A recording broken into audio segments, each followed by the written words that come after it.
दादा कुठले तुम्ही? पिंपळगाव बसवंत. नाव काय? अरुण माधव मोरे. अरुण माधव मोरे. शेतकरी आहेत. 10 वर्षे द्राक्ष शेती केली, परंतु या सरकारनं या शेतकऱ्याला 1500 रुपयाचा महिन्याला किराणा भरायची सुद्धा लायकी ठेवली नाही. आणि मग शेवटी आता शेती न पिकवता ते इथं आले ते व्यापाऱ्याकडनं. व्यापारी काही करत नाही, हाताला माल नाही, काही नाही. इथूनच शेतकऱ्याकडनं हा माल घेतला आणि बा इथं दुकान मांडले आणि विकतोय दाम दुप्पट. म्हणजे हा मध्यस्थ, हा व्यापारी मोठा होतोय आणि कष्ट करणारा, घाम गाळणारा शेतकरी मात्र हवालदिल. बघा, शेती पिकवायचं सोडून तो त्या व्यापाऱ्याकडे कामाला लागलाय. हा 400 आणि 500 रुपये रोजानी. अरे ही वेळ आहे. आणि म्हणे देश हा कृषी प्रधान देश आहे, 70% शेतकरी या देशामध्ये आहे आणि शेतकरी राजा. असा राजा का भिकारी करून ठेवला? अरे पण एक लक्षात ठेवा, आज शेतकऱ्याने जर शेती पिकवायचं जर सोडून दिलं ना, उपाशी मारावं लागेल तुम्हाला. उपाशी. एकदा हरभऱ्याचं शेत राखणारा माणूस मेला म्हणून ते हरभरे खाणारे माकडांना खूप आनंद झाला, पण दुसऱ्या वर्षी कुणी हरभराच लावला नाही, उपाशी तडफडून मेले ते माकडे.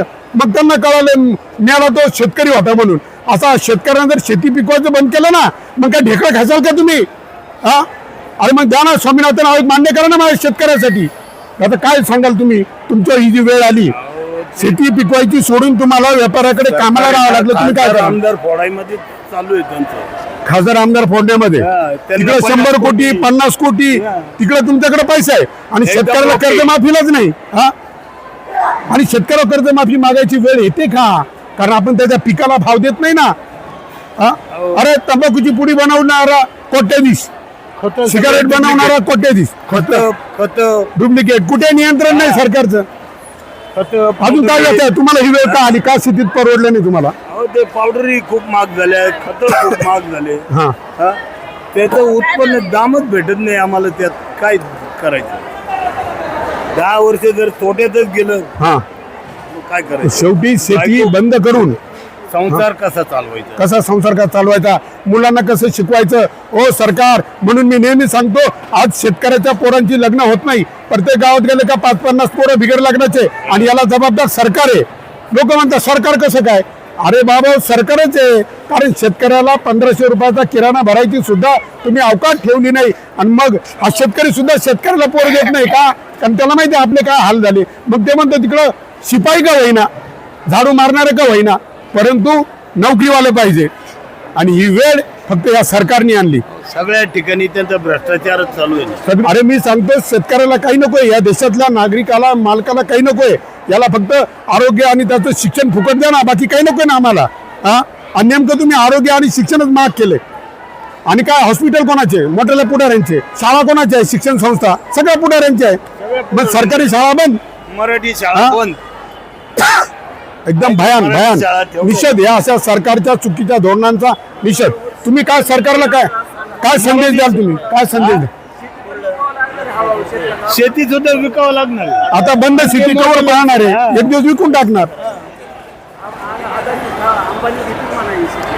अंबानी, अदानी हे असेच शेती घेणार. म्हणजे हे सरकार खेदानी म्हणावं लागतं शेतकऱ्याला. हे सरकार शेठजी आणि भटजीचं आहे. शेठजी आणि भटजी व्यापारी यांचं मोठाले व्यापारी त्यांचं सरकार आहे. गोरगरिबाचं. बरं, मग शेतकरी मतदान का देतो? त्यांना निवडून का देतो?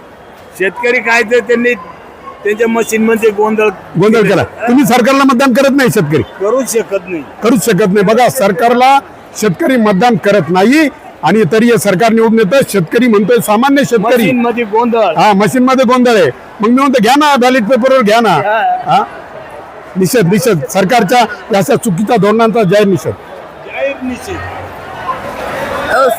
हो हो.